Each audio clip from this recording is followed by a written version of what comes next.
Good morning everyone, कैसे हैं आप सब।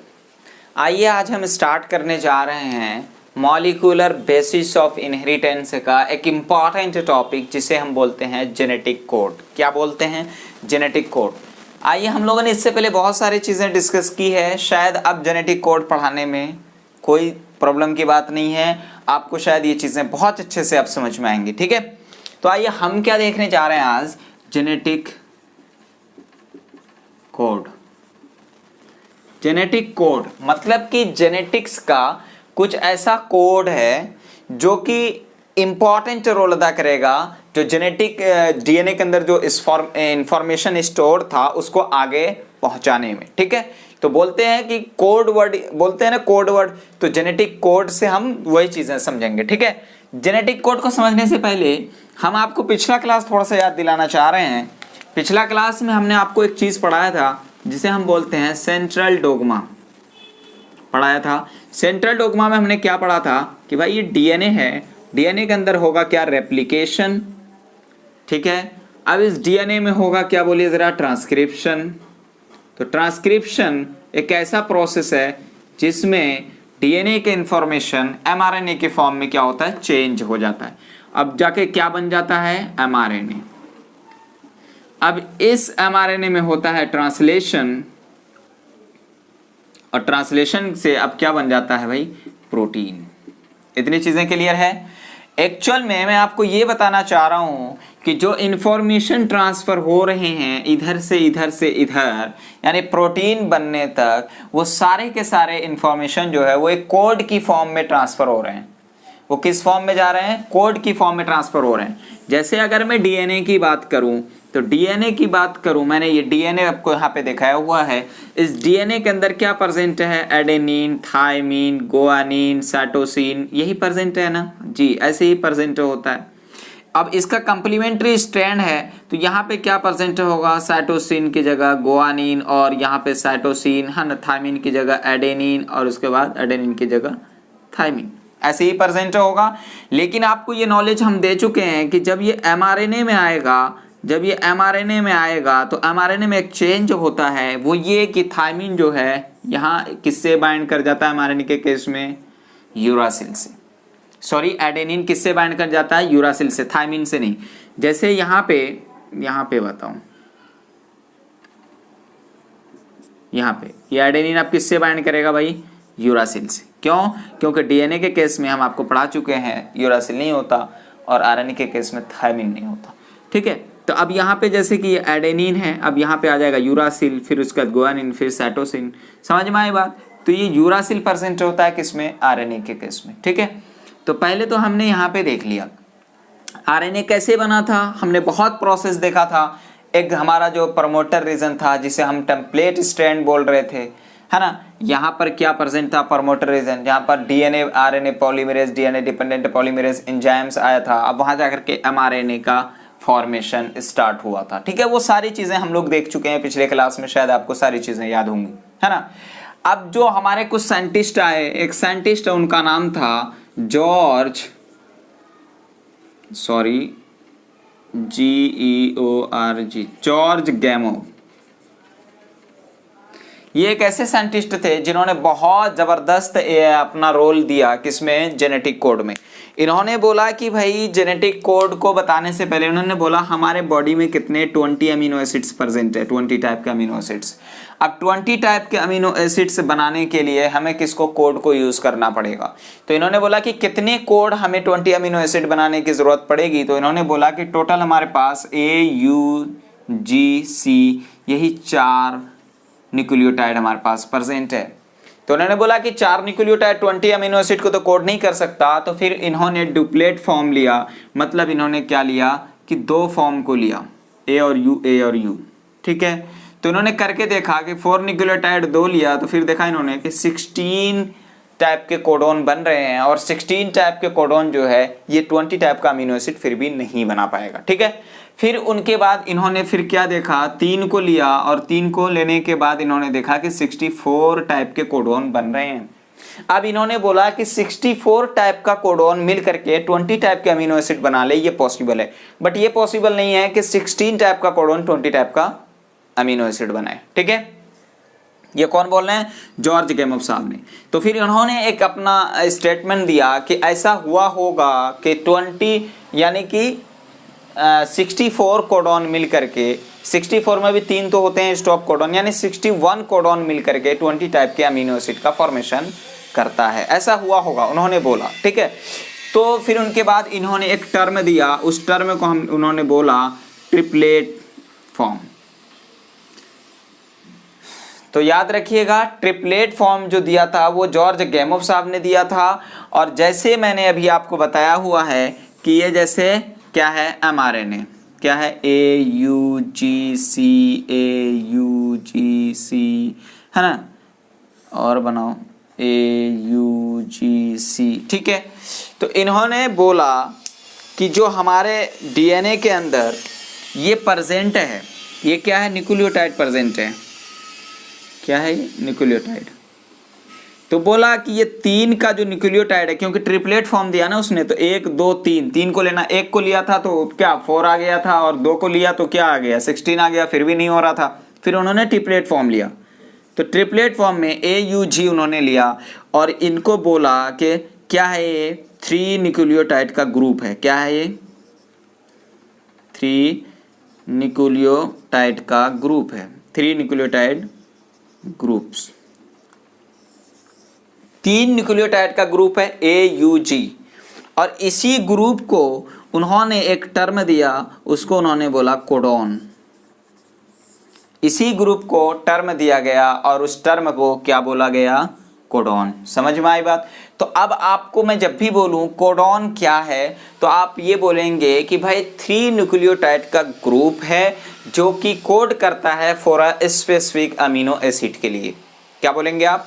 कि ये 3 न्यूक्लियोटाइड का कोड है, 3 न्यूक्लियोटाइड का ग्रुप है जो कि कोड करता है एक स्पेसिफिक अमीनो एसिड के लिए। समझ में आई बात?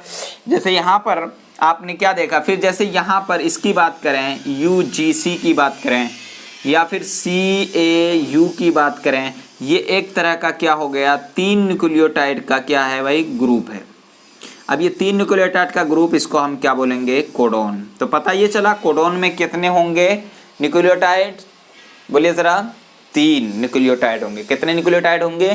3 होंगे। समझ में आई बात? अब इन्होंने ये एक वर्ड बोला कि न्यूक्लिक एसिड में अगर कुछ भी चेंज होगा तो ऑब्वियस सी बात है, जो प्रोटीन आगे बनना था, है ना, जो अमीनो एसिड बनना था, तो अमीनो एसिड में क्या हो जाएगा? प्रोटीन के अमीनो एसिड में चेंज हो जाएगा। मैं क्या बोल रहा हूँ, जरा सोचिए। मैं ये बोल रहा हूँ कि अगर न्यूक्लिक एसिड में, यानी कि RNA का जो यहाँ पर ये सब चीज़ प्रेजेंट है या DNA का प्रेजेंट है, अगर न्यूक्लिक एसिड में कुछ भी चेंज हुआ तो ऑब्वियस सी बात है कि आगे चल के जो प्रोटीन बनेगा उसके अमीनो एसिड से डिफरेंट होंगे। समझ में आए बात? ये सारी चीज़ को प्रूव करने के लिए हमारे साइंटिस्ट आए, पहले तो हो गए, दूसरे साइंटिस्ट आए इंडियन साइंटिस्ट हरगोबिंद खुराना। ये इंडियन ग्रेट साइंटिस्ट थे। इन्होंने RNA मॉलिक्यूल का सिंथेसिस करवाया with the combination of nitrogen base. तो नाइट्रोजन बेसिस को जो उन्होंने यहाँ पर लिया था उसको उन्होंने करवाया। एक टाइम उन्होंने सब UU को उठा लिया। सब किसको उठा लिया? UU को उठा लिया। और उसी साइंटिस्ट के हिसाब से उन्होंने क्या किया? 3 न्यूक्लियोटाइड को सेपरेट किया, ट्रिपलेट फॉर्म में लिया। तो उन्होंने क्या देखा कि ये UU जो है ये एक टाइप के अमीनो एसिड बना रहे हैं, वो है फिनाइल एलानिन। क्या बना रहे हैं? Phenyl alanine. ये भी फिनाइल एलानिन, ये भी फिनाइल एलानिन। तो उसको एक टाइप का ऐसा स्ट्रैंड दिखा अमीनो एसिड का अरेंजमेंट। सब क्या है ये? बोलिए जरा। Phenyl alanine. क्या है ये? सब फिनाइल एलानिन है। तो एक स्ट्रैंड में उनको एक चेन दिखा जो कि सब फिनाइल एलानिन का बना था। ऐसे चेन को उन्होंने बोल दिया होमोपॉलीमर। अब फिर दूसरे टर्म में इन्होंने क्या लिया? UG। अब यहाँ पर फिर उन्होंने 3 करके लिया। तो इन्होंने देखा कि UGU जो है वो सिस्टीन का फॉर्मेशन कर रहा है और GUG जो है वो वैलीन का फॉर्मेशन कर रहा है। अब यहाँ पे जो स्ट्रैंड इनको दिखा तो इसमें सिस्टीन वैलीन इस टाइप का दिखा, यानी 2 टाइप के इसमें इनको क्या दिखा? अमीनो एसिड से दिखा एक चेन में। तो इनको उन्होंने नाम दे दिया कोपॉलीमर। बच्चों अभी तक क्या पढ़ा दिया हमने, बहुत इंपॉर्टेंट चीज। हमने क्या बोला कि जेनेटिक कोड में एक्चुअल में आपको ये चीज नॉलेज होनी चाहिए सेंट्रल डोग्मा की, मतलब डीएनए ट्रांसक्रिप्शन याद होना चाहिए, ट्रांसलेशन याद होना चाहिए, ठीक है। मैंने एक लाइन आपको बोली है बहुत इंपॉर्टेंट है, अगर कुछ भी न्यूक्लिक एसिड में चेंज होगा, कुछ भी जेनेटिक मटेरियल में अगर चेंज होगा तो ऑब्वियस सी बात है कि प्रोटीन के अमीनो एसिड में चेंज होगा। समझ में आई बात? मतलब जो प्रोटीन बनना चाहिए था वो नहीं होगा। सिक्कल सेल एनीमिया में कुछ नहीं हो रहा था, सिक्कल सेल एनीमिया में यही हो रहा था कि जब वहां पर जो क्या CTC था, वहां पर C तो G के साथ बाइंड किया था, लेकिन T वहां पर A के साथ बाइंड नहीं किया था। किसके साथ हो गया था? वहां पर क्या आ गया था? U आ गया था, तो बन गया था GUG, जिसकी वजह से क्या देखने को मिल गया था कि वहां पर ग्लूटामिक एसिड न बनकर क्या बन गया था? बोलिए जरा, वैलिन। तो उसकी वजह से क्या हो गया था? Sickle cell anaemia. समझ में आई बात? तो इसीलिए वो बेस्ट एग्जांपल आप उसको याद रख सकते हैं। फिर हमने बोला कि डीएनए में जैसे एक दूसरे कंप्लीमेंट्री होते हैं, फिर आरएनए जब सिंगल स्ट्रैंडेड बनता है टेम्पलेट स्ट्रैंड से, तो उस केस में क्या होता है कि भाई एडेनिन यूरासिल से बाइंड कर जाता है। ये नॉलेज आपको पहले से है। फिर मैंने बोला कि जैसे एक आरएनए के अंदर ये सारे न्यूक्लिक एसिड से प्रेजेंट हैं, है ना, तो उसमें से 3 न्यूक्लियोटाइड का जो ग्रुप होता है उसी को हम कोडॉन बोलते हैं। 3 न्यूक्लियोटाइड के ग्रुप को हम क्या बोलते हैं? कोडॉन बोलते हैं। और हर एक कोडॉन स्पेसिफिक होता है for specific types of protein. तो हर एक कोडॉन, जैसे मान लीजिए कि मैं अगर यू की बात करूं तो ये स्पेसिफिक है किसके लिए? बोलिए जरा, स्पेसिफिक है फॉर द फॉर्मेशन ऑफ, किसके लिए? बोलिए जरा, फेनाइल एलानिन के लिए, फेनाइल एलानिन के लिए। समझ में आई बात?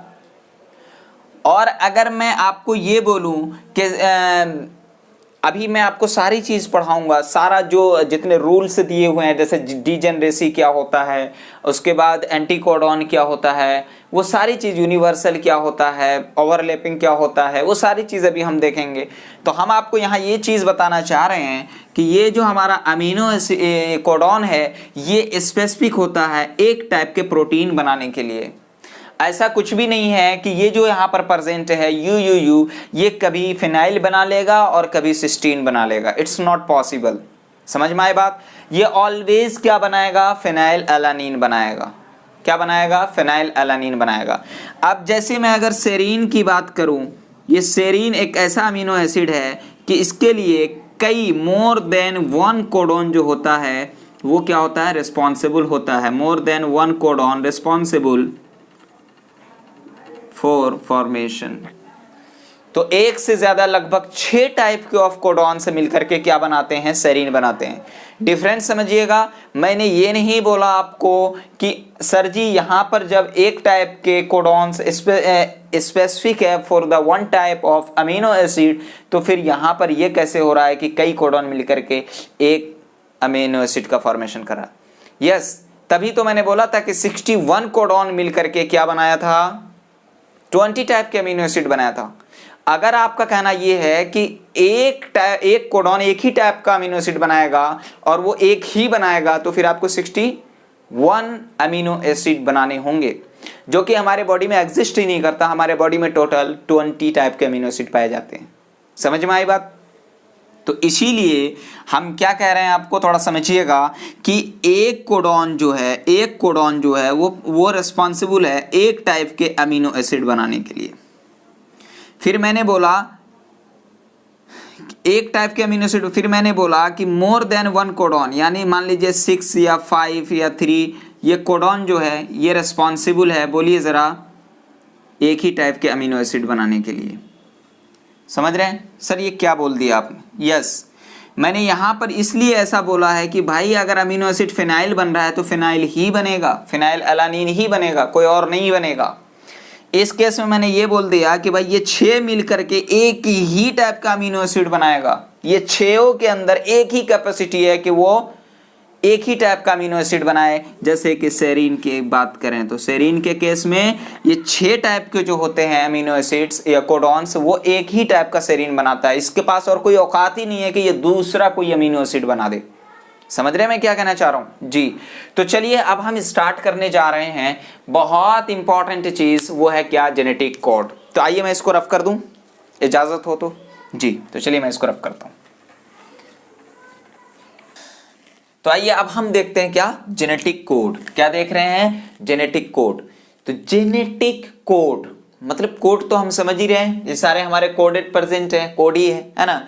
तो इसलिए हम इसको क्या बोल रहे हैं, जेनेटिक कोड। ये बहुत इंपॉर्टेंट चीज है, इसमें जितनी चीज आपको मेंशन की गई है सब कहीं ना कहीं क्वेश्चन आया हुआ है, ठीक है। तो इधर आइए, हमने एक डीएनए देखा, देख लिया।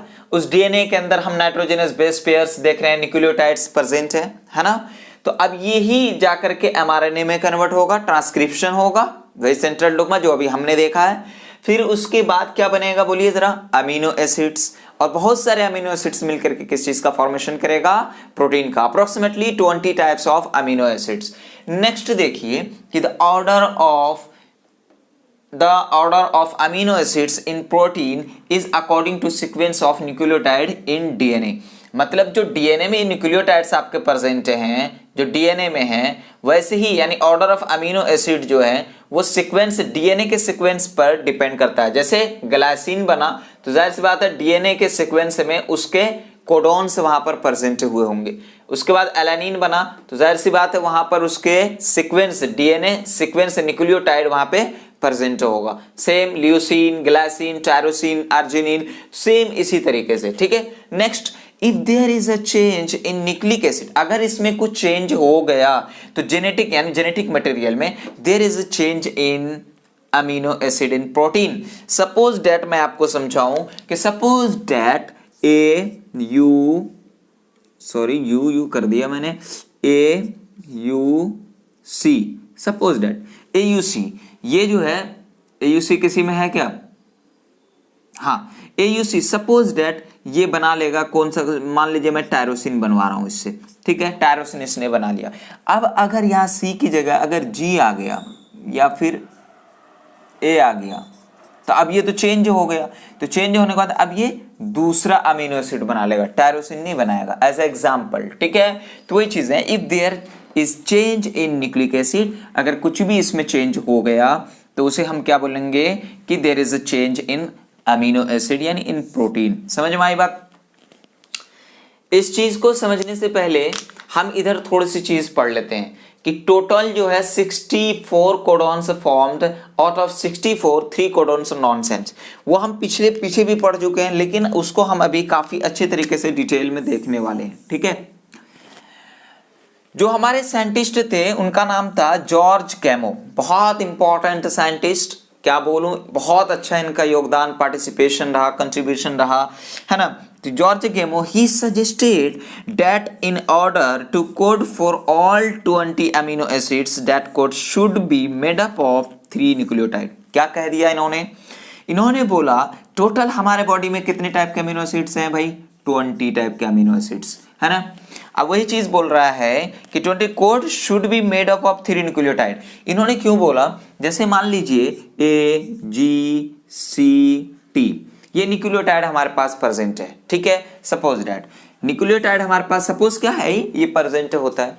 उन्होंने क्या बोला कि 3 न्यूक्लियोटाइड एक साथ कोड करेगा, जैसे AGC, कितना AGC, तो इनको उन्होंने एक नाम दिया, उनको बोला गया कोडॉन। क्या बोला गया, कोडॉन। तो मैं क्या इसे बोल सकता हूं कि 3 का ग्रुप है, ये किसका ग्रुप है, 3 का ग्रुप है। तो 3 का ग्रुप यानी 3 न्यूक्लियोटाइड का ग्रुप, उसे हम कोडॉन बोलते हैं। 3 न्यूक्लियोटाइड का ग्रुप उसे हम कोडॉन बोलते हैं। उन्होंने देखो 3% है, 1 2 3, इसीलिए उन्होंने बोला ट्रिपलेट फॉर्म। क्या बोला उन्होंने, ट्रिपलेट फॉर्म। ट्रिपलेट फॉर्म क्या है, किसने दिया, तो जॉर्ज गैमो साइंटिस्ट ने दिया। इन्होंने बोला कि जो 20 टाइप के अमीनो एसिड हैं उसको कोड के लिए, for code of 20 types amino acids हमें ट्रिपलेट फॉर्म में लेना होगा कोडॉन, ठीक है। नेक्स्ट देखिए, अब जैसे इन्होंने इसलिए बोला ऐसा क्योंकि हमारे पास तो 20 टाइप के अमीनो एसिड है। इन्होंने बोला कि अगर हम, मतलब 4 हमारे पास टोटल क्या है, न्यूक्लियोटाइड है, अगर हम इस पर 2 कर देते हैं, मतलब 2 ले लेते हैं, AG अगर हम ले लेते हैं, तो हमारा टोटल जो बनेगा 4 × 4 कितने हो गए, 16। अब हमारे कितने पास हैं अमीनो एसिड, टोटल 20। भाई जितने अमीनो एसिड हमारे पास हैं उससे कम ही बन रहे हैं न्यूक्लियोटाइड, तो ये पॉसिबल नहीं है। फिर उन्होंने क्या बोला कि बोले भाई तीन तीन लेकर के देखते हैं, तो उन्होंने देखा 4 × 4 × 4 यानी 64। तो अब उन्होंने बोला कि भाई देखो जितने अमीनो एसिड हैं उससे अगर डबल भी हो जाए ट्रिपल भी हो जाए हमारे पास कोडॉन तो ठीक है, क्योंकि कई कोडॉन मिलकर के ये बनाता है, अमीनो एसिड से बनाते हैं ना। कई कोडॉन क्या होते हैं कभी कभी एक टाइप के अमीनो एसिड से बनाते हैं, लेकिन ये तो नहीं हो सकता ना कि जितने अमीनो एसिड्स हैं उससे भी कम कोडॉन हो। आप सपोज दैट, जो कि पॉसिबल नहीं है, हम एक ही ले लें, ए ही ले लें, तो भाई टोटल कितने 4 ही टाइप के हमारे क्या बनेंगे, कोडॉन बनेंगे। तो 4 ही टाइप के कोडॉन को हम क्या बोल सकते हैं, क्या गलत हो जाएगा भाई? 20 टाइप अमीनो एसिड 100% कभी नहीं बना पाएगा। तो इसीलिए 64 कोडॉन क्या किया उन्होंने बोला। उनका ये भी जो था क्या था, मतलब उन्होंने बोला ये चीज जब उन्होंने एक्सपेरिमेंट किया तो उन्होंने कहा ऐसा हुआ होगा कि कितने 64 कोडॉन्स क्या होंगे, पार्टिसिपेट करेंगे। ठीक है, अब उन्होंने ये बोला कि ये 64 में से भी 61 कोडॉन जो होंगे वो क्या करेंगे, अमीनो एसिड के लिए कोड करेंगे, और उसमें से जो 3 कोडॉन होंगे, 3 कोडॉन ये नॉनसेंस या फिर इसको उन्होंने बोला कि स्टॉप कोडॉन होंगे। समझ में आए बात? जहां पर स्टॉप कोडॉन प्रेजेंट होगा वहां पर प्रोटीन सिंथेसिस भी रुक जाएगा। तो वो चीज हम अभी देखने वाले हैं। फिर से देखिए इन्होंने क्या बोला, he suggested that in order to code for all 20 amino acids, total amino acid जो 20 हैं हमारे पास, the code should be made up of 3 nucleotides. मतलब कितने, ये 3 न्यूक्लियोटाइड का जो ग्रुप है, ये 3 न्यूक्लियोटाइड का जो ग्रुप है ये होने चाहिए। चाहे वो आपके ACT हो जाए, चाहे वो आपके GCA हो जाए, कुछ भी। समझ में आई बात? तो वो कितना बोला उन्होंने, ट्रिपलेट फॉर्म में होना चाहिए, मतलब 3 न्यूक्लियोटाइड का ग्रुप होना चाहिए। उन्हीं को नाम दिया गया क्या, कोडॉन। समझ में आई बात? खैर और अच्छे से भी समझ में आएगा। तो ट्रिपलेट फॉर्म किसने बोला था, जॉर्ज केमो साइंटिस्ट ने बोला था। क्यों?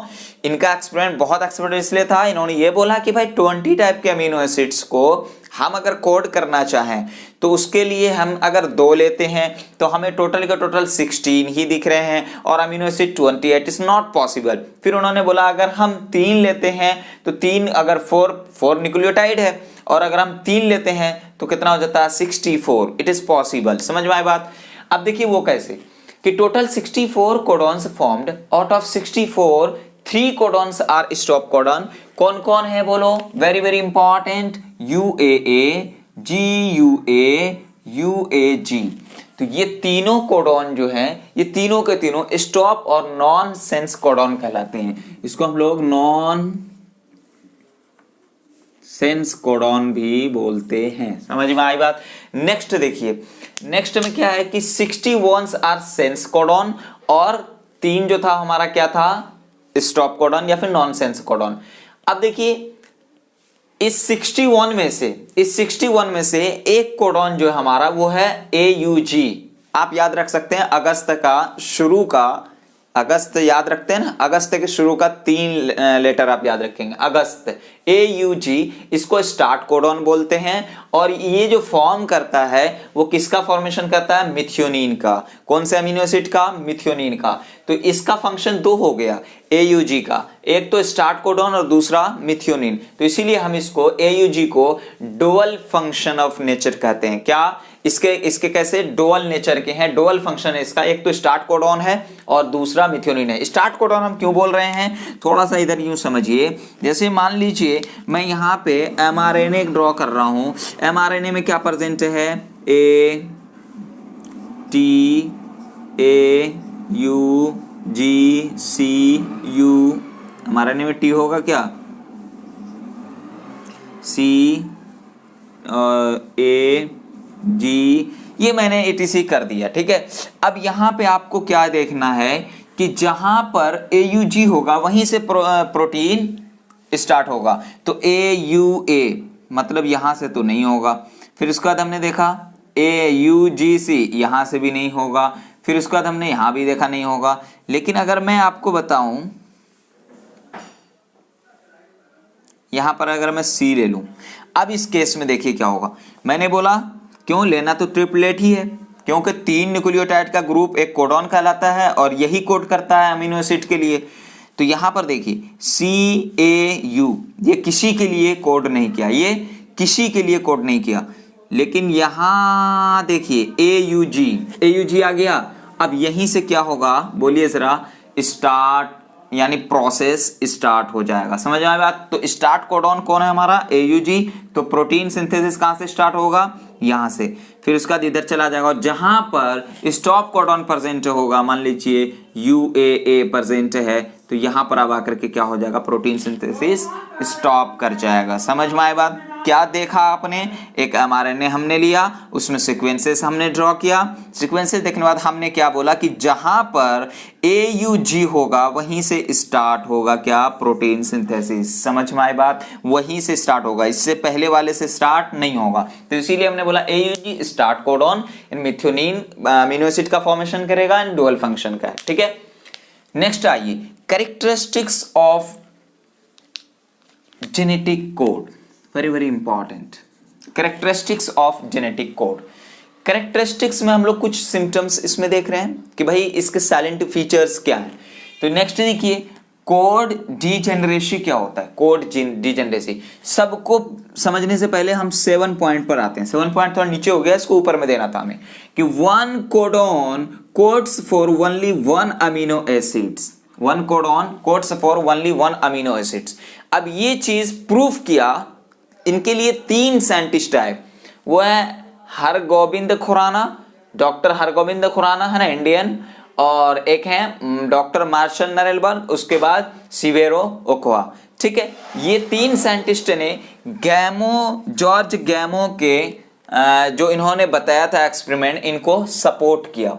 तो जॉर्ज गैमो के एक्सपेरिमेंट को सपोर्ट करने में कौन, एक हरगोबिंद खुराना और दूसरे मार्शल नरेलबर्ग, तीसरे सिवेरो का। अब वेरी वेरी इंपॉर्टेंट, इन्होंने डॉक्टर हरगोबिंद खुराना ने आरएनए सिंथेसिस कराया था। क्या, आरएनए सिंथेसिस कराया था with defined combination of basis. इन्होंने क्या किया, डॉक्टर गोविंद खुराना ने, इन्होंने सेम टाइप के न्यूक्लियोटाइड को लिया पहले, क्या, सेम सिंगल टाइप के न्यूक्लियोटाइड को लिया। जैसे देखिए, इन्होंने सिर्फ you you you you you you तुम यू बहुत सारा लिया। ठीक है, अब इस केस में उन्होंने क्या किया, देखिए गौर से देखिएगा, अब लेने कितने हैं, 3 लेते हैं, तो 3 का इन्होंने क्या, एक कोडॉन बनाया, ये देखिए कोडॉन बनाया, और ले लो यू है ना, 3 का एक कोडॉन बनाया। ठीक है, अब इन्होंने ये देखा कि भाई इसमें ये सब के सब जो हैं वो क्या है, रेस्पॉन्सिबल है एक ही टाइप के अमीनो एसिड बनाने के, वो है फिनाइल एलानिल। क्या है, फिनाइल एलानिन।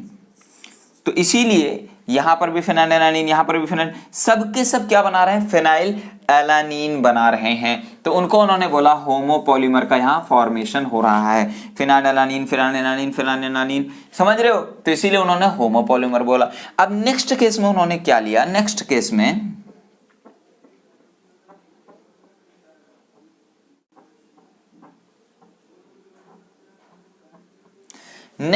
में उन्होंने लिया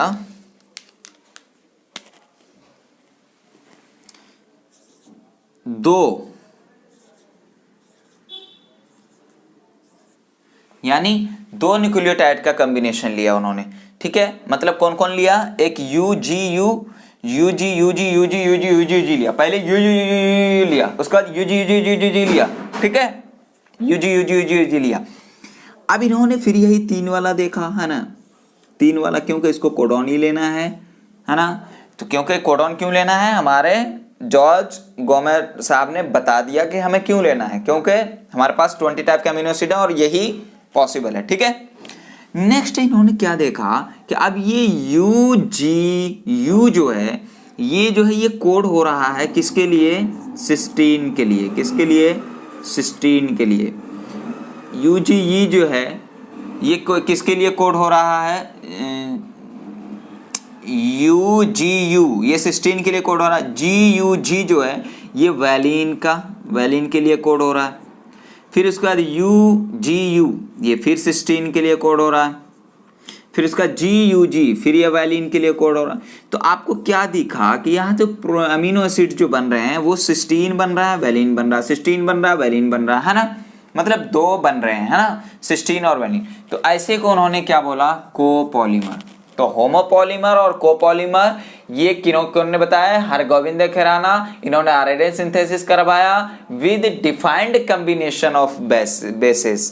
क्या डिफाइंड में, एक में उन्होंने यू बहुत सारा ले लिया, एक में उन्होंने UGU मतलब UG लिया, फिर तीन का कॉम्बिनेशन न्यूक्लियोटाइड कोडॉन का फॉर्मेशन करवाया, फिर जाकर के उन्होंने इस टाइप का देखा। इसमें सबके सब फिनाइल एलानिन का फॉर्मेशन कर रहा था, इसीलिए जितनी लंबी चेन बन रहे थे यहाँ पर अमीनो एसिड के, सब में फिनाइल एलानिन था, इसीलिए उनको बोल दिया होमोपॉलीमर।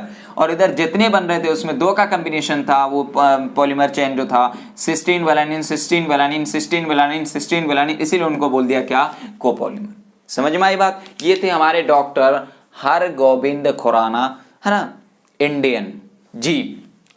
इधर आइए, नेक्स्ट हम देखते हैं doctor Marshall Nirenberg. Doctor Marshall Nirenberg जो है, इन्होंने cells free systems for protein synthesis finally help the discovery of genetic material. इन्होंने cells free system protein synthesis के लिए इन्होंने एक्सपेरिमेंट करा था और इन्होंने भी प्रूव कर दिया, है ना, डिस्कवरी ऑफ जेनेटिक कोड को। नेक्स्ट है हमारा साइंटिस्ट सेवेरो ओकोआ, एक साइंटिस्ट है सेवेरो ओकोआ। इनका बहुत इंपॉर्टेंट रोल ये है कि इन्होंने कुछ एंजाइम्स डिस्कवर किए हैं, polynucleotide phosphorylase. Polynucleotide phosphorylase enzyme जो है ये हेल्पफुल है इन the polymerizing RNA with desired sequences in a template independent manner. मतलब विदाउट टेम्पलेट के पॉलीमराइजेशन ऑफ आरएनए जो है वो डिजायर्ड सीक्वेंस में एंजाइम के थ्रू इन्होंने करवाया था, और एंजाइम रिस्पॉन्सिबल था किसके लिए, आरएनए सिंथेसिस के लिए। तो इसीलिए हम इसको एंजाइमेटिक सिंथेसिस ऑफ आरएनए बोलते हैं। समझ में आई बात। क्या याद रखना है तीनों साइंटिस्ट में, होमो और कोपॉलीमर्स, इन्होंने आरएनए सिंथेसिस करवाया था डिफाइंड कॉम्बिनेशन ऑफ बेसिस को लेकर के, उसके साथ इन्होंने ये चीज हमने बता दिया। मार्शल साहब ने यानी सेल्स फ्री सिस्टम से फॉर प्रोटीन सिंथेसिस, फाइनली इन्होंने जेनेटिक कोड का डिस्कवर में हेल्प किया था, ठीक है। उसका ये साइंटिस्ट है ओकोआ, सेवेरो ओकोआ साइंटिस्ट। इन्होंने एंजाइम्स डिस्कवर किया पॉलीन्यूक्लियोटाइड फॉस्फोराइलेज और help in the polymerizing RNA with desired sequences in uh, या फिर बोल सकते हैं विदाउट टेम्पलेट स्ट्रैंड, ठीक है। तो एंजाइमेटिक सिंथेसिस ऑफ आरएनए, ये तो हमारे तीन साइंटिस्ट के बारे में था। नेक्स्ट हमने इस लाइन पे थे कि one codon codes for only one amino acids. एक कोडॉन सिर्फ एक अमीनो एसिड के लिए ही कोड होगा ऑलवेज। जैसे यहां पर UGU था तो ये सिर्फ और सिर्फ सिस्टीन को ही कोड करेगा। तो वही चीजें देखिए कि one codon codes only for one amino acids so called as unambiguous specific. Unambiguous specific का मतलब ये है कि ये उसके लिए खास है, जिसके लिए वो बनना है वो उसी को बनाएगा, जिसके लिए वो कोडॉन है वो उसी को बनाएगा। ऐसा नहीं है कि ये नहीं बना तो आगे चलो दूसरा अमीनो एसिड बना लेते हैं, ऐसा नहीं है। जो उसके लिए है वो उसी के लिए है बस। नेक्स्ट आ जाइए कि कोड डीजेनरेसी क्या होता है। कोड डीजेनरेसी या डीजेनरेट की बात करें तो amino acids must have more than one codon, यानी कई कोडॉन मिलकर के एक टाइप के अमीनो एसिड का फॉर्मेशन करते हैं। जैसे सेरीन के केस में, सर अभी तो आपने बोला कि एक ही अमीनो एसिड का फॉर्मेशन होगा, एक कोडॉन करवाएगा, लेकिन कई कोडॉन मिल, जो 64 आपके कोडॉन थे वो टोटल कितने बना रहे थे, 20 अमीनो एसिड।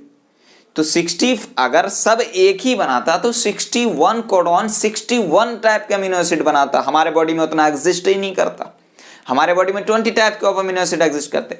तो इसीलिए मैंने बोला कि amino acids must have more than one codons. यानी सेरीन की बात करें तो UCA, ये भी सेरीन यानी एक तरह का ये भी अमीनो एसिड है, ये बनाता है ना। UCC, UCG, UGU, AGU और AGC, ये सब के सब क्या है, मोर देन 1 2 3 है ना। यहाँ पर देख रहे हैं 5 है, लगभग 6 टाइप के कोडॉन जो है वो सेरीन का फॉर्मेशन करता है। जब आप चार्ट देखेंगे जो एनसीईआरटी में दिया हुआ, वहां पे आपको ये सारी चीजें देखने को मिल जाएंगी, ठीक है।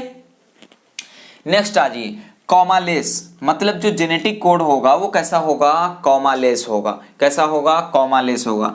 जैसे देखिए मैं आपको बताता हूं, codon is read in mRNA in a continuous fashion. वो कैसे, वो चीज समझिएगा जरा। कंटिन्यूअस फैशन का मतलब ये हुआ कि उसमें आप उसमें कॉमा वॉमा कुछ ना लगाएं। जैसे यहाँ देखिए क्या प्रेजेंट है, A U G C A U G C A U G C, है ना। तो अब इसको जो आप कोड कर रहे हैं इसको, तो इसको आप कॉमा वॉमा कुछ ना दें। ये देखिए 3-3 करके आप कोड कर रहे हैं, है ना। तो इसीलिए बोला कंटिन्यूअस मैनर में करना है। ऐसा नहीं कि सी को छोड़ दिया फिर यहां से ये ले लिया कि भाई ये AUG जो है बहुत अच्छा है, स्टार्ट कोडॉन है, हम इसको सी को छोड़ देते हैं। नहीं, आपको क्या लेना है, वैसे तो देखा जाए तो AUG यहां भी है, शुरू में भी है ना। तो आपको 3-3 लेने हैं। समझ में आया बात। इसीलिए बोला कॉमा लेस। अब ऐसा नहीं है इसमें ये डाल दो कॉमा, ऐसा नहीं है। कॉमा लेस मतलब एक कंटिन्यूअस फैशन में है, आपको कंटिन्यूअस ही रीड करने हैं 3-3 करके, है ना। नेक्स्ट आ जाइए, तो वही चीज है, comma less codon is read in हमारे ने in a continuous fashion. Next, universal genetic code is universal.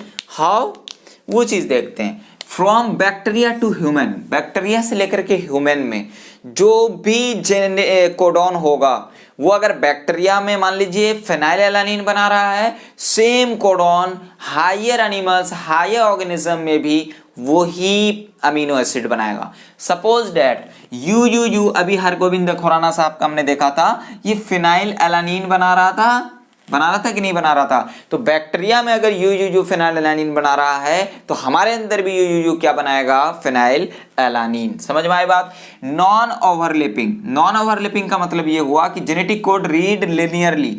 Non overlapping का मतलब ये हुआ, आप गौर से देखिएगा, नॉन ओवरलैपिंग का मतलब एनसीईआरटी में आपके दिए हुए हैं सारे चीज को, इसलिए हमें समझना ही पड़ेगा।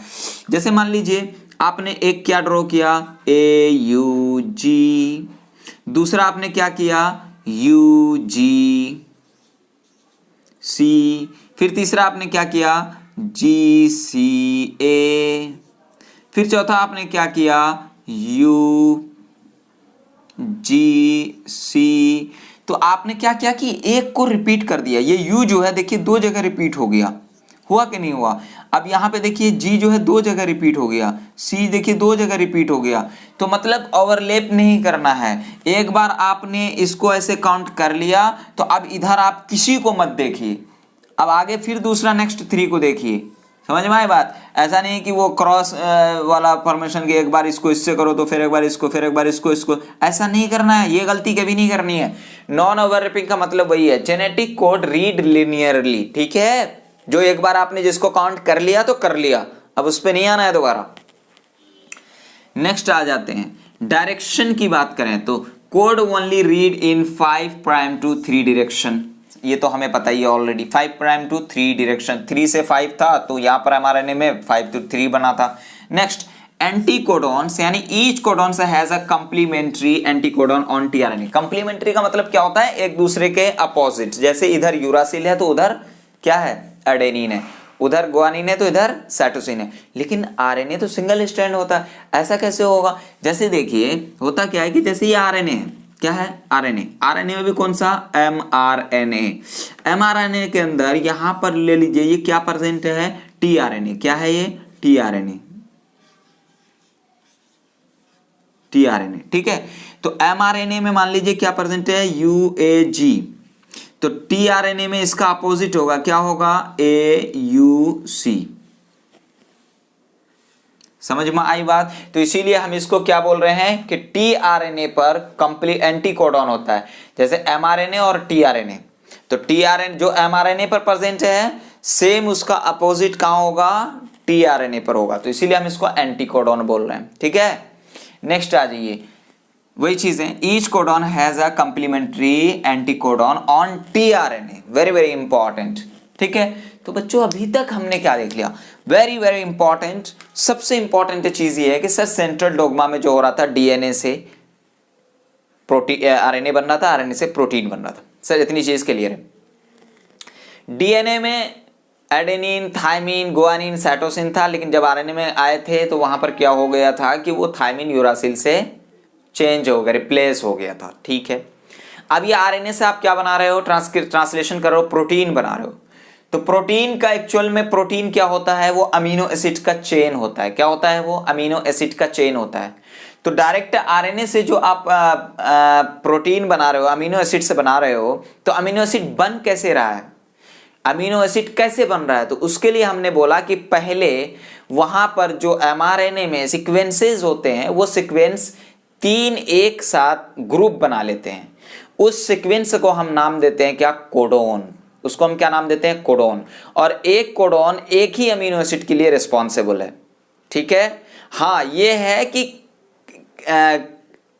एक अमीनो एसिड का फॉर्मेशन कई कोडोन की वजह से हो जाएगा, जैसे अभी हमने यहां पे देखा था। ठीक है, फिर उसके बाद हमने बोल दिया कि अगर उसके कोडोन में, उसके जेनेटिक मटेरियल में कुछ भी चेंज आ गया तो अमीनो एसिड भी दूसरा बन जाएगा, उसमें भी चेंज आ जाएगा। सेम चीज, in order of amino acid protein is the sequence of nucleotides in DNA. If there is change in nucleic acids यानी genetic materials, there is change in amino acid in protein. Very very important. फिर उसके बाद हमने scientist पर आया, 4 scientist के बारे में हमने पढ़ा। सबसे इंपॉर्टेंट पहले साइंटिस्ट वो है जॉर्ज कैमो।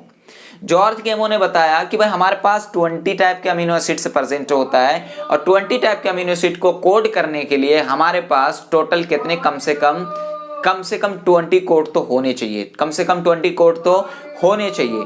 तो जब उन्होंने लेना शुरू किया, कोड बनाना शुरू किया कोडॉन, तो उन्होंने फिर क्या किया, 4 पर पावर 2 रखा, मतलब 2 कोडॉन, 2 को लिया, 2 न्यूक्लियोटाइड को, तो उन्होंने क्या देखा 16 ही बन रहे हैं, और हमारे पास तो 20 अमीनो एसिड है।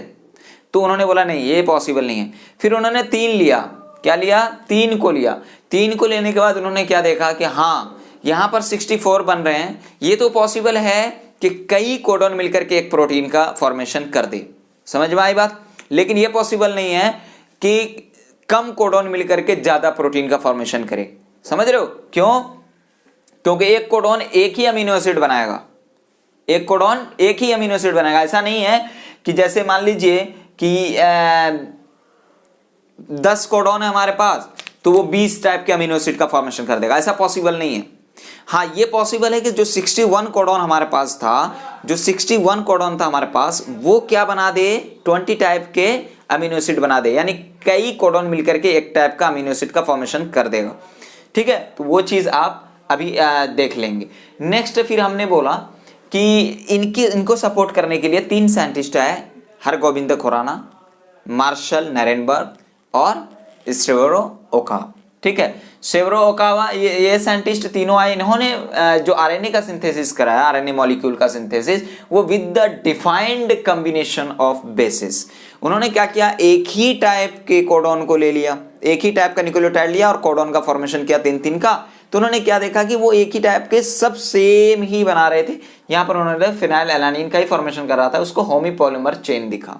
फिर उसके बाद कोपैलिनर देखा, मतलब कि इसमें कोपॉलीमर में क्या देखा इनको कि 2, एक सिस्टीन वेलानिन, मतलब UGU सिस्टीन का फॉर्मेशन कर रहा था और GUG वेलानिन का फॉर्मेशन कर रहा था। तो ये चीज उनको दिखा। मार्शल नरेनबर्ग भी फ्री सेल सिस्टम पर इन्होंने एक्सपेरिमेंट किया था, और इन्होंने फॉर प्रोटीन सिंथेसिस, फाइनली इनका भी सेम प्रोसेस था कि जेनेटिक कोड डिस्कवरी हुआ था, यानी डिस्कवरी में हेल्प मिला था। ठीक है, नेक्स्ट आ जी स्टेवरो, इन्होंने एक एंजाइम डिस्कवर किया था पॉलीन्यूक्लियोटाइड फॉस्फोराइलेज, है ना, जो कि काफी रिस्पॉन्सिबल था आरएनए सिंथेसिस के लिए। नेक्स्ट फिर हम देख लेते हैं कि 64 कोडॉन जो बनाया था हमने जॉर्ज कैमो के सजेशन से, है ना, उन्होंने जो बनाया था, हमने क्या बनाया, उन्होंने ही बनाया था, है ना। फॉर्म्ड आउट ऑफ 60 में से 3 क्या हैं, बोलिए जरा, नॉनसेंस कोडॉन है। वो नॉनसेंस में कौन कौन आ जाते हैं, UAA एंड GUA और UAG, ये तीनों के तीनों याद रखेंगे, बहुत इंपॉर्टेंट। नॉनसेंस स्टॉप कोडॉन है, जहां पर ये प्रेजेंट होगा वहां पर प्रोटीन सिंथेसिस रुक जाएगा। एक 61 में से एक हमारा AUG ही है ऐसा, जो डुअल नेचर का है, डुअल फंक्शन का है, मतलब स्टार्टिंग कोडॉन भी कहा जाता है, और इसको ये फॉर्मेशन करता है किसका, मिथ्योनिन का। स्टार्टिंग कोडॉन इसलिए कहा जाता है कि ये सीक्वेंस में जहां पर भी AUG प्रेजेंट होगा वहीं से स्टार्ट होगा। इससे पहले मान लो कि CUG था या कुछ और था, GUC था, कुछ भी था, वहां पर नहीं फॉर्मेशन होगा। स्ट्रैंड में जहां पर AUG दिख जाएगा वहीं से प्रोटीन का फॉर्मेशन स्टार्ट होगा। नेक्स्ट आज ये कैरेक्टरिस्टिक्स में हमने बहुत सारे कैरेक्टरिस्टिक्स देख लिया है, ये सारी चीजें। तो आइए अब हम लोग देखते हैं जेनेटिक कोड यानी म्यूटेशन एंड जेनेटिक कोड। इसके बारे में आप पिछले क्लास में भी देख चुके हैं, सिकल सेल एनीमिया, है ना, वो सारी चीज वहां पे पॉइंट म्यूटेशन वगैरह सारी चीज आप देख चुके हैं। तो आइए हम लोग स्टार्ट करते हैं अब क्या, म्यूटेशन एंड जेनेटिक कोड। ठीक है, तो इसको नोट डाउन करें। तो हमने अभी तक बहुत सारी चीजें देखी है ना। अब आइए अब हम देखेंगे म्यूटेशन एंड जेनेटिक कोड, है ना। Next tRNA the adapter molecule, tRNA के बारे में पढ़ेंगे। अच्छा, इससे पहले आप ये बताइए, जो मैंने आपको बोला कि टोटल 64 कोडॉन्स बनेंगे, है ना, और वो सारे के सारे मिलकर के 20 अमीनो एसिड को कोड करेंगे। तो आप एक जो कि आपके एनसीईआरटी में दिया हुआ है ना, एक चेकर बोर्ड से आप निकाल सकते हैं। ठीक है, आपके एनसीईआरटी में ऐसा ही दिया होगा, है ना, genetic code chart, genetic code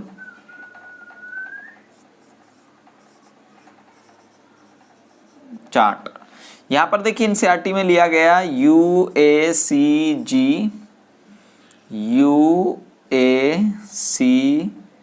थोड़ा लंबा लेता हूं, UAC और G।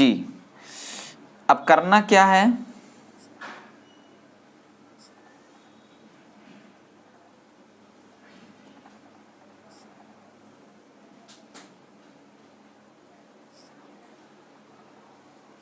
ठीक है, इसमें भी सेम चीज रख लेनी है, UACG, UACG,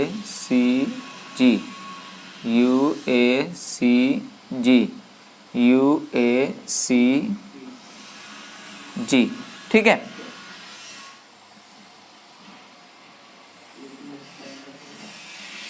ये देखिए।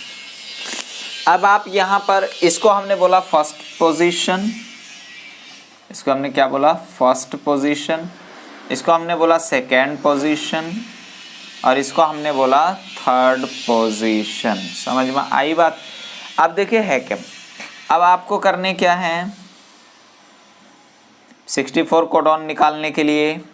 अब देखिए यहाँ पर U और इधर से भी U, अब फिर यहाँ से दोनों में U है, U इधर से A, फिर यहाँ पे U इधर से C, फिर यहाँ पे U इधर से G। समझ में, इस टाइप से। अगर इस डब्बे की बात करूं, इसमें निकालने की कोशिश करें तो इसमें क्या हो जाएगा, बोलिए जरा, ACU, फिर बोलिए ACA, फिर बोलिए ACG। ठीक है, ऐसे निकाल सकते हैं। तो आपके एनसीईआरटी में यहाँ पर आप देखिए इस टाइप की ये चार्ट एज इट इज आपके एनसीईआरटी में प्रेजेंट है ना। तो इसमें आप देख सकते हैं बहुत सारे टाइप के क्या क्या बने हुए हैं, अमीनो एसिड से बने हुए हैं, है ना। देखिए एनसीईआरटी में आ जाइए पेज नंबर 112 पे।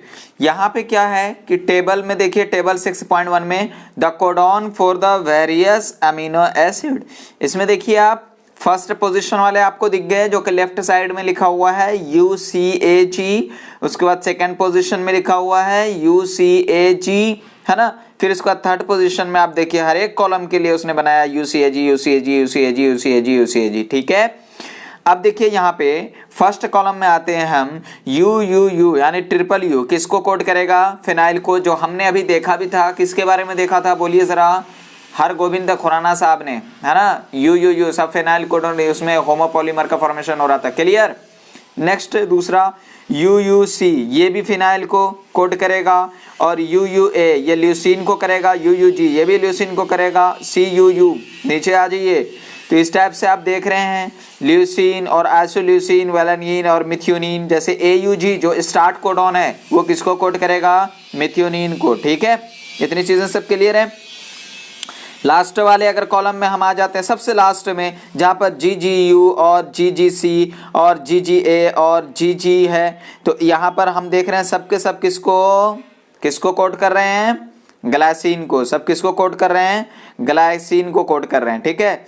अब यहाँ पे आ जाइए, आप कहीं पे एनसीईआरटी में आपको दिख रहा है स्टॉप कोडॉन कौन कौन है, कौन कौन था स्टॉप कोडॉन, बोलिए जरा। UAA स्टॉप कोडॉन था, और UGA स्टॉप कोडॉन था, और UAG स्टॉप कोडॉन था। आइए देखिए आप इधर सबसे ऊपर में लेफ्ट से आप अगर थर्ड पे पहुंचेंगे तो वहां पे दिखेगा UAA स्टॉप कोडॉन, दिख रहा ना, स्टॉप स्टॉप, 3 ही स्टॉप कोडॉन है। क्यों, यहाँ पे जाने के बाद प्रोटीन यानी प्रोटीन सिंथेसिस स्टॉप हो जाएगा, ठीक है। तो ये सारे के सारे आप देख लें, है ना, ये एज इट इज चार्ट आपके मैंने यहाँ पे दिया हुआ एनसीईआरटी में, सेम चीज आप यहाँ पे थोड़ा सा देख लेंगे, ठीक है। तो चलिए, इतनी चीजें आपको शायद पता चल गई होगी, है ना, कि कैसे हम जेनेटिक कोड 16 टाइप के हमें देखने को मिलते हैं। इंपॉर्टेंट है ये है कि स्टार्ट कोडॉन याद रखिएगा, उसको डुबल नेचर का हमने बोला था, और स्टॉप कोडॉन याद रखिएगा, ठीक है। तो अब आ जाते हैं हम लोग जरा म्यूटेशन एंड जेनेटिक कोड पर। म्यूटेशन वर्ड हम बहुत अच्छे से जानते हैं क्योंकि हम पिछला चैप्टर में म्यूटेशन पढ़ चुके हैं, पढ़े हैं ना, यस, म्यूटेशन हम पिछला चैप्टर में पढ़ चुके हैं। क्या पढ़े हैं म्यूटेशन के बारे में, बोलिए जरा। कि भाई कुछ भी चेंज हो गया जेनेटिक के अंदर तो वो क्या कहलाता है, म्यूटेशन। क्या कहलाता है, म्यूटेशन। तो जो हमारा न्यूक्लिक एसिड है उसके अंदर चेंज आ जाना ही क्या कहलाता है, म्यूटेशन, ठीक है। तो अब आइए हम देखते हैं म्यूटेशन है क्या। तो वही चीज है, relationship between DNA and gene are best understood by mutation. हमने वहां पर एक डेफिनेशन बताया था आपको म्यूटेशन का, वो ये बताया था कि anything change in genetic material, उसे हमने क्या बोला था, म्यूटेशन, ठीक है। नेक्स्ट देखिए, म्यूटेशन की बात करें, हमने 2 टाइप का म्यूटेशन देखा था, एक तो देखा था पॉइंट म्यूटेशन और दूसरा देखा था फ्रेम शिफ्ट म्यूटेशन। देखा था पॉइंट म्यूटेशन में क्या हो रहा था, जो कि सिकल सेल एनीमिया में हमने देखा था कि एक पॉइंट पर एक nitrogen, single nitrogen base pair क्या हो गया था, चेंज हो गया था। कैसे, हमने बोला था कि जैसे ये डीएनए है, ठीक है, जैसे मैं मान लो ये मैंने क्या किया, डीएनए, ठीक है, डीएनए में क्या प्रेजेंट है, बोले जरा, जी, तो इसके अपोजिट में क्या होगा, CTC, ठीक है। जब ये mRNA में कन्वर्ट होगा तो यहां पर क्या होगा, क्या होना चाहिए था, GAG, ये नॉर्मल कंडीशन में क्या होना है, GAG। तो इस केस में ये जो है, ये वाला कोडोन जो है, ये फॉर्मेशन करता है हीमोग्लोबिन के 6 बीटा चेन पर, बीटा हीमोग्लोबिन के 6 पोजीशन पर क्या, ग्लूटामिक एसिड, क्या, ग्लूटामिक एसिड, जो कि यही बनना था, ठीक है, ये नॉर्मल केस में। लेकिन क्या हुआ था सिकल सेल एनीमिया में कि जो ये ए से होना था, यहाँ पर यू आ गया था, क्या आ गया था, यू आ गया था। तो अब ये वाला कोडोन जो है ये ग्लूटामिक एसिड के लिए नहीं बल्कि किसके लिए हो गया था, बोलिए जरा, वैलिन के लिए। किसके लिए हो गया था, वैलिन के लिए, और वैलाइन के लिए हुआ था। अब यही जाकर के क्या कॉज कर दिया था, बोलिए जरा, सिकल सेल एनीमिया, ठीक है। तो ये चीज तो हम पॉइंट म्यूटेशन में बहुत पहले देख चुके हैं। अच्छा, फ्रेम शिफ्ट म्यूटेशन क्या है, फ्रेम शिफ्ट म्यूटेशन का मतलब है कि कुछ ना कुछ डिलीशन और असर्शन हो जाना। मतलब कि यहां पर क्या हो रहा था कि एक पॉइंट पर चेंज हो जा रहा था, एक नाइट्रोजनस बेस चेंज हो जा रहा था, है ना। तो ये तो हमारा था कौन सा, पॉइंट म्यूटेशन। फ्रेम शिफ्ट में क्या है कि उसमें या तो डिलीशन होगा या असर्शन होगा। जैसे डिलीशन और असर्शन को हम यूं समझते हैं, जैसे डिलीशन की बात करें और जैसे इंसर्शन की बात करें। इधर आइए, इंसर्शन और डिलीशन। डिलीशन में क्या हुआ, जैसे मान लीजिए ये एक पोर्शन है ना, इसमें से थोड़ा सा ये वाला पोर्शन को हमने क्या किया, डिलीट कर दिया। तो अब इसकी वजह से क्या हमें देखने को मिल सकता है, बोलिए जरा, बीटा थैलेसेमिया। अब इंसर्शन में क्या होगा, जैसे ये वाला एक स्ट्रैंड है, इस पर कोडन प्रेजेंट है, थोड़ा सा मैंने क्या किया, इसमें ऐड कर दिया। हम इसको भी बहुत अच्छी तरीके से पढ़ चुके हैं, डिलीशन और इंसर्शन क्या होता है। मतलब कि कुछ न्यूक्लियोटाइड को हम क्या करते हैं कि डिलीट कर देते हैं, कुछ न्यूक्लियोटाइड क्या होता है, इंसर्ट हो जाता है, ठीक है। ये चीज हम पढ़ चुके हैं, यस। तो फ्रेम शिफ्ट म्यूटेशन में देखिए, बीटा थैलेसेमिया इसका एग्जांपल है। बीटा थैलेसेमिया डिसीज में हमें ऐसे ही देखने को मिलता है, मतलब it occurs due to insertion or deletion of one or more nitrogen bases in the gene. समझ में आई बात? बहुत अच्छी तरीके से एनसीईआरटी में आपके दिया हुआ राम हैज रेड कैप वगैरह, वो सब चीज आप वहां पे देख सकते हैं, लेकिन हम नहीं बता रहे हैं इसलिए कि हम बता चुके हैं सारी चीजें आपको, डिलीशन कैसे होता है और इंसर्शन कैसे होता है। तो अब जो ऐसा होगा यानी नाइट्रोजनस बेस का जो होगा जीन के अंदर चेंज होगा, उसकी वजह से whole sequence of amino acids changed from the point of deletion and insertion. जहां पर डिलीशन और इंसर्शन हुआ है वहां से पूरा का पूरा सीक्वेंस अब क्या हो जाएगा, चेंज हो जाएगा। जैसे मान लीजिए ACUGAUCG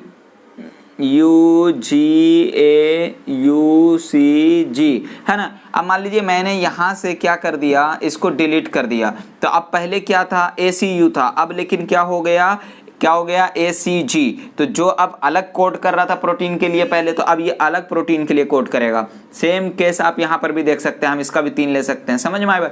इंसर्शन में क्या होगा, सेम यहां पर कुछ आ गया अलग चीज, तो वो ऐसा हो जाएगा, ठीक है। तो ये तो था हमारा क्या, पॉइंट और फ्रेम शिफ्ट म्यूटेशन। समझ में आए बात? एग्जाम्पल बेस्ट याद रखिएगा, आपके एनसीईआरटी में बोला जा रहा है कि पॉइंट म्यूटेशन को समझने के लिए सिकल सेल एनीमिया है ना, जो कि एक पॉइंट पर ही एक नाइट्रोजन बेस पेयर ही चेंज हो रहा था, फिर उसका फ्रेम शिफ्ट म्यूटेशन में या डिलीशन या असर्शन।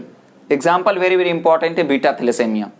बीटा थैलेसेमिया हम क्यों बोल रहे हैं, क्योंकि बीटा चेन में वहां ये ड्रामा होता है, ठीक है। नेक्स्ट आ जाते हैं हम tRNA adapter molecule. tRNA adapter molecule, यहां पर आप एक डायग्राम देख रहे हैं, ये tRNA का स्ट्रक्चर है। किसका स्ट्रक्चर है? tRNA का स्ट्रक्चर है। सबसे पहले इसके बारे में कुछ पॉइंट्स देखते हैं। tRNA को sRNA भी कहा जाता है, यानी सॉल्युबल RNA। क्या? tRNA को sRNA भी कहा जाता है, यानी सॉल्युबल RNA। स्मॉलेस्ट RNA है, इसके पास टोटल कितने 73 to 93 न्यूक्लियोटाइड्स प्रेजेंट होता है। स्मॉलेस्ट हम इसको इसलिए बोल रहे हैं, और उसके बाद क्योंकि ये जो होता है इसके अंदर 10 to 15% ही tRNA की वैल्यू होती है। जैसे टोटल RNA की बात करें तो जैसे rRNA कितना होता है 50% है ना, तो tRNA कितना है बोलिए जरा, 10 to 15% ही है tRNA, ठीक है। तो स्मॉलेस्ट RNA है कितने, 73 to 93 न्यूक्लियोटाइड्स। नेक्स्ट आते हैं कि it act as adaptor molecule. It act as adaptor molecule, कौन? tRNA। Next tRNA has an anticodon loop. हम आपको पिछला क्लास में भी बता चुके हैं, पिछला में नहीं अभी बताए हैं थोड़ी देर पहले, कि एंटीकोडॉन किस टाइप से है। जो mRNA पर कोडॉन प्रेजेंट था वो tRNA पर इसका ही बिल्कुल अपोजिट वाला कोडॉन्स वहां पर प्रेजेंट होगा, है ना। तो इसीलिए हमने क्या बोला, एंटीकोडॉन। तो it has amino acid acceptor end to which it binds with amino acid. तो इसके पास क्या होते हैं, अमीनो एसिड एक्सेप्टर एंड भी होता है, जिसके थ्रू अमीनो एसिड से बाइंड करता है, ठीक है। Next, each tRNA binds with specific amino acid.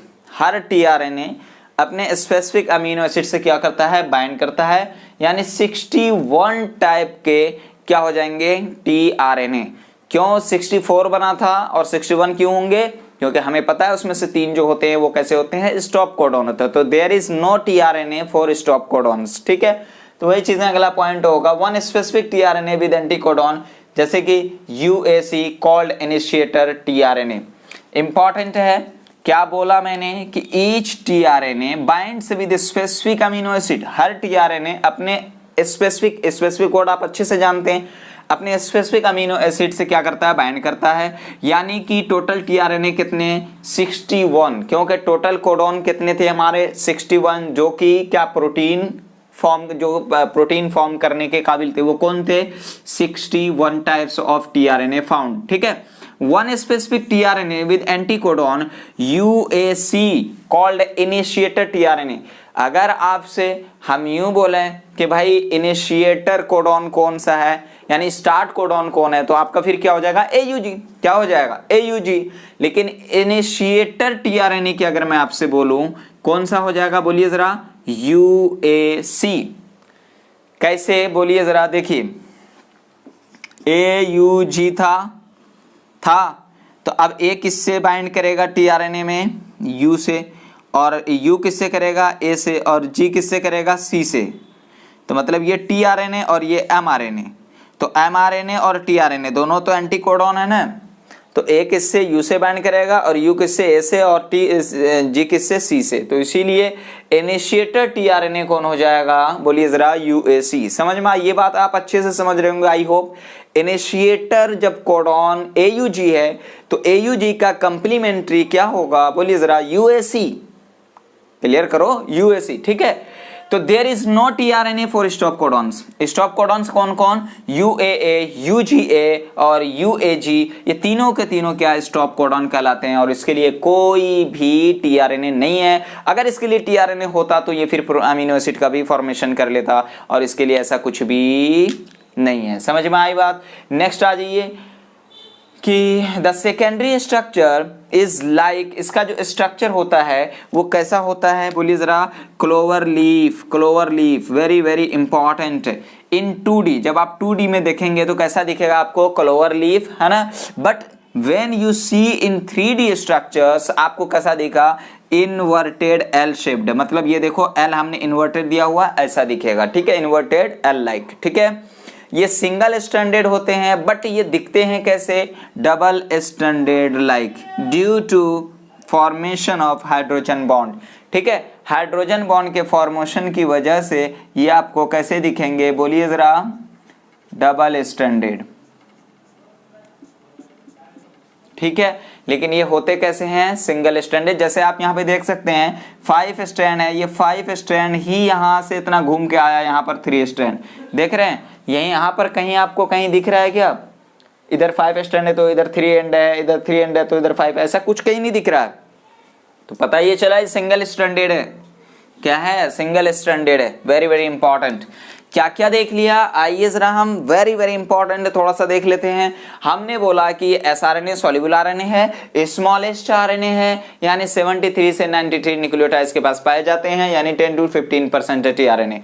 Next आ जाते हैं ये अडेप्टर मॉलिक्यूल जैसा, क्योंकि ये क्या करता है, कन्वर्ट कर रहा होता है किसमें, प्रोटीन में, तो इसलिए अडेप्टर मॉलिक्यूल है। नेक्स्ट देखिए टीआरएनए जो एंटीकोडॉन लूप इसके पास प्रेजेंट होता है, और अमीनो एसिड एक्सेप्टर एंड होता है जिसके थ्रू अमीनो एसिड से बाइंड करता है, और each tRNA binds with a specific amino acid. That is कितने हमारे पास ऐसे कोडॉन थे जो कि बना सकते थे 61, तो इसके पास 60 टीआरएनए पाया जाएगा, 61 टीआरएनए पाया जाएगा।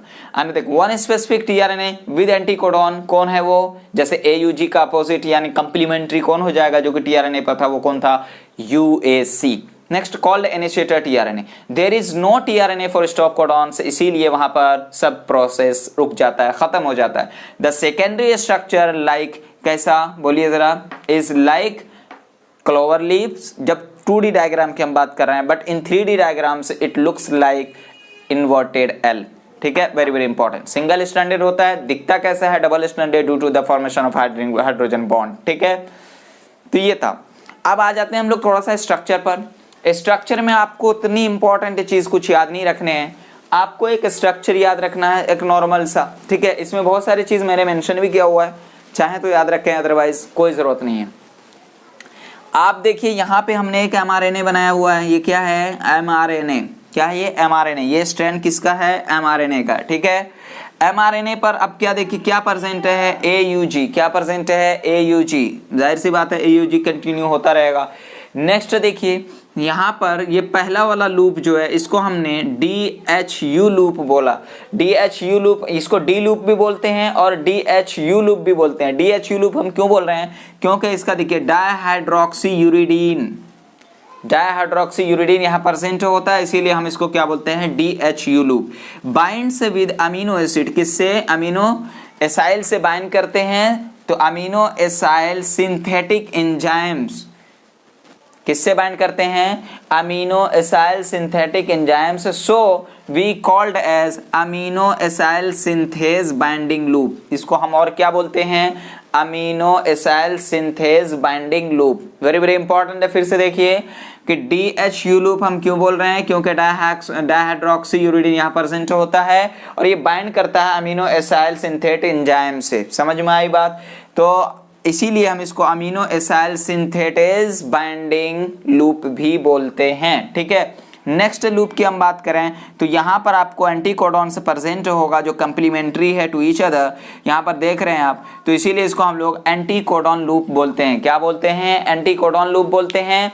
अब देखिए mRNA के पास AUG प्रेजेंट है और tRNA के पास इसी का अपोजिट UAC प्रेजेंट है, और AUG हमारा इनिशिएटर है और tRNA का UAC ये भी इनिशिएटर है। तो tRNA का इनिशिएटर UAC और mRNA का इनिशिएटर AUG, ठीक है। नेक्स्ट देखिए, इसके पास जो टोटल प्रेजेंट होता है एंटीकोडॉन लूप में कंटेंट 7 अनपेयर बेस पेयर्स, जिसमें से 3 करता है एक्ट कैसा? एंटीकोडॉन जैसा। कैसा? एंटीकोडॉन जैसा एक्ट करता है, मतलब इंटरेक्ट करता है विद द mRNA। तो वही चीज है, content 7 unpaired base pairs 3 act as anticodon, यानी इंटरेक्ट विद mRNA। समझ में आई बात? नेक्स्ट आ जाते हैं, ये थर्ड वाला जो है, ये थर्ड वाला, ये वेस्ट लूप हम इस लोग को बोलते हैं। ये बोलते हैं वेरिएबल लूप, इसको हम कहते हैं, मतलब एक्स्ट्रा लूप है, इसका कोई भी पार्टिकुलर फंक्शन नहीं है।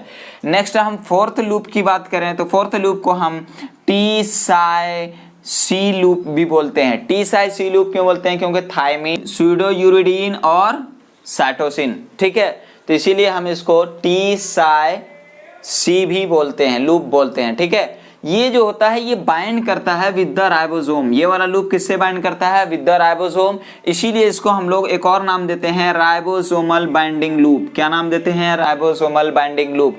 फिर से देखिए, फोर्थ वाला लूप जो है इसको हम लोग टी साइटोसिन भी बोलते हैं, यानी सी भी बोलते हैं, यानी थायमिन और स्यूडोयूरिडीन और साइटोसिन, ठीक है। तो मतलब पता ये चला कि ये वाले लूप को हम लोग क्या बोलते हैं? बोलिए जरा। राइबोसोमल बाइंडिंग लूप भी बोलते हैं, क्योंकि ये लूप किससे? राइबोसोम से बाइंड कर रहा होता है। 7 अनपेयर बेस पेयर्स प्रेजेंट होते हैं, यहाँ पर अब नॉर्मल 7 अनपेयर्स प्रेजेंट होता है, ठीक है। नेक्स्ट आइए, हम यहाँ पे देख रहे हैं ये थर्ड प्राइम जो है हमारा, थर्ड प्राइम ऑफ tRNA, ये जो होता है ये अमीनो एसिड यहाँ पर अटैच्ड होता है, तो इसीलिए इसको अमीनो एसिड अटैचमेंट साइट हम लोग बोलते हैं, ठीक है। अब यहाँ पे एडेनिन और हाइड्रोक्सिल ग्रुप प्रेजेंट होता है जो कि इससे अटैच्ड होता है। फिफ्थ पर क्या प्रेजेंट होता है? गुआनिन प्रेजेंट होता है, ठीक है। अभी तक स्ट्रक्चर में हमने क्या देख लिया? बोलिए जरा। कुछ खास नहीं देखा हमने। tRNA का हमने एक स्ट्रक्चर देखा, इसमें हमने 1 लूप, 2 लूप, 3 लूप और 4 लूप, यही देखा हमने। पहला लूप को हम लोगों ने बोला डी लूप या DHU लूप, बिकॉज इसके बाद यूरिडीन प्रेजेंट होता है और वो बाइंड करता है अमीनो एसिड सिंथेट एंजाइम से, इसीलिए हम इसको amino acid synthase binding loop भी बोलते हैं। 2 में हमारा एंटीकोडॉन है, क्योंकि यहाँ पर इंटरेक्ट करता है दोनों एक दूसरे से कंप्लीमेंट्री, तो इसीलिए हम लोग इसको एंटीकोडॉन बोलते हैं। थर्ड क्या है? वेरिएबल लूप है, कोई पार्टिकुलर इसका फंक्शन नहीं है, ठीक है, इसीलिए इसको हम एक्स्ट्रा लूप बोलते हैं। नेक्स्ट हमने देखा टी साई सी लूप। टी साई सी लूप ये बाइंड करता है राइबोसोम से, इसीलिए राइबोसोमल बाइंडिंग लूप हम इसको बोलते हैं। इसके पास 7 अनपेयर बेस पेयर्स प्रेजेंट होता है। नेक्स्ट हम लोगों ने बोला कि ये थर्ड एंड जो है, थर्ड प्राइम, यहाँ अमीनो एसिड यहाँ के अटैच होता है, तो इसीलिए हम इसको अमीनो एसिड बाइंडिंग साइड भी बोलते हैं, है ना, यानी एडेनिन और हाइड्रोक्सी ग्रुप प्रेजेंट होता है और हाइड्रोक्सिल ग्रुप प्रेजेंट होता है। फिफ्थ एंड पे क्या? गुआनिन बाइंड कर रहा होता है, ठीक है। इतनी चीजें क्लियर है। फिफ्थ एंड पे क्या प्रेजेंट होता है? गुआनिन, ये चीज याद रखिए, गुआनिन प्रेजेंट होता है। तो ठीक है, आज हमने बहुत सारी चीजें देखी है ना। क्या क्या देख लिया हमने? जेनेटिक कोड हमने देख लिया, जितने इंपॉर्टेंट पॉइंट्स हमने वो सारे देख लिया। फिर हमने ये भी बता दिया आपको कि टेबल कैसे बनाने हैं, है ना, 64 कोडॉन से कैसे बनाने हैं। फिर उसके बाद म्यूटेशन एंड जेनेटिक कोड हमने देख लिया। फिर उसके बाद tRNA की बात हमने कर ली। म्यूटेशन में हम पढ़ चुके हैं बहुत अच्छी तरीके से, सिकल सेल एनीमिया और थैलेसेमिया के बारे में हमने बता ही दिया है कि डिलीशर रशर होने की वजह से बीटा चेन में क्या हो जाते हैं, बीटा थैलेसेमिया हमें देखने को मिलता है, ठीक है। नेक्स्ट आइए, हम लोग अगले क्लास में फिर मिलेंगे, है ना, एक नए लेक्चर के साथ। जब तक के लिए यहीं तक रखिए। Okay, bye.